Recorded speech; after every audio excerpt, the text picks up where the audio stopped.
Let's talk potatoes. So this is my potato bed. Every single seed potato that I planted has come up.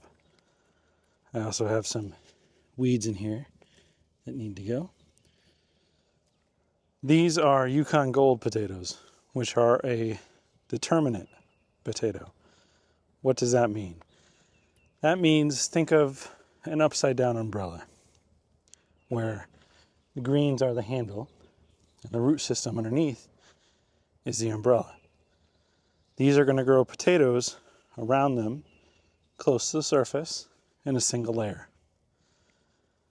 We're going to mound these because we don't want the sunlight getting to the potatoes, and it will be close to the surface. And once they've reached this height, it's safe to come in and do that. And then throughout the year, if I see any potatoes starting to show through the ground, I'll cover them up. You don't want sunlight hitting potatoes, they'll go green, actually go toxic. Avoid it at all costs. Yes, I'm using store-bought bagged potting soil here. My organic compost is not coming along very quickly. I've used it all earlier in these beds because we had quite a bit of compacting from last year. So I probably won't get compost till next year. This bag has been going quite a ways though. I probably won't use all of it in this bed. And that's okay. Use what you need when you need it. It's much better than losing out on potatoes by spending a little bit of money on a bag of soil. Try not to get the leaves covered as I just did. You can actually scorch the leaves. And a couple shovels worth is probably going to be fine.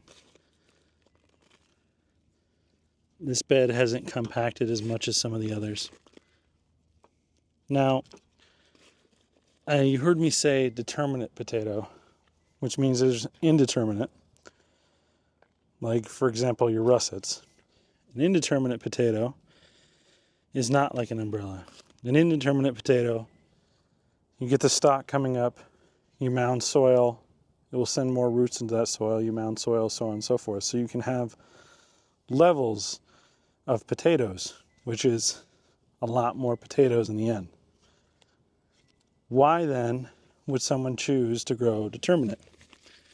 Well, besides the obvious, there's different kinds and therefore different flavors and different uses for potatoes. So we'll rule that out. And we'll just say they all taste the same and they all look the same. The benefits of a determinate variety are that they're going to mature faster and therefore you're going to harvest them faster versus an indeterminate potato. An indeterminate potato as well needs space for you to get that mounding, that real benefit out of it, and the soil, a lot more than what you see me doing here. And I have plans for this bed that I can't wait to have an indeterminate type of potato. I actually have plans for this bed and the squash and radish bed that you can see and beet bed. I should be harvesting these sometime in July or August. And then I'm going to have a second crop in here. So that faster maturing, faster to harvest benefits me because I'll have another crop growing in here. And I should still get somewhere between 2 and 5 pounds of potatoes per plant. I would be ecstatic if I got 5. And we'll weigh it and find out. Specifically in this bed, and this bed, I'm going to have nitrogen fixers coming in after the original harvest in the form of legumes. This bed is going to be bush beans. This bed's going to be bush beans. And this bed's going to be peas. Legumes, as the name nitrogen fixer implies, puts nitrogen back into the soil after you harvest them and they die back, which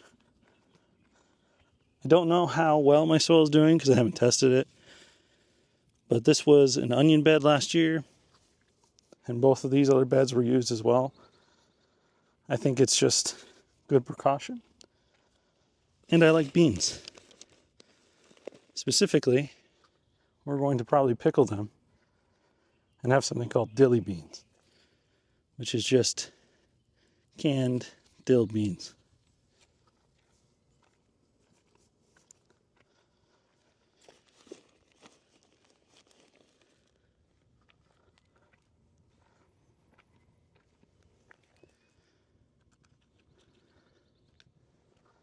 Two more plants to go.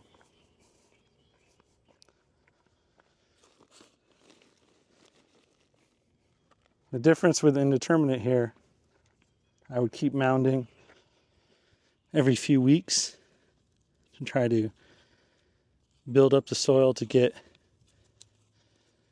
a root system coming out. These I only come back and cover if I start to see potato skins coming through.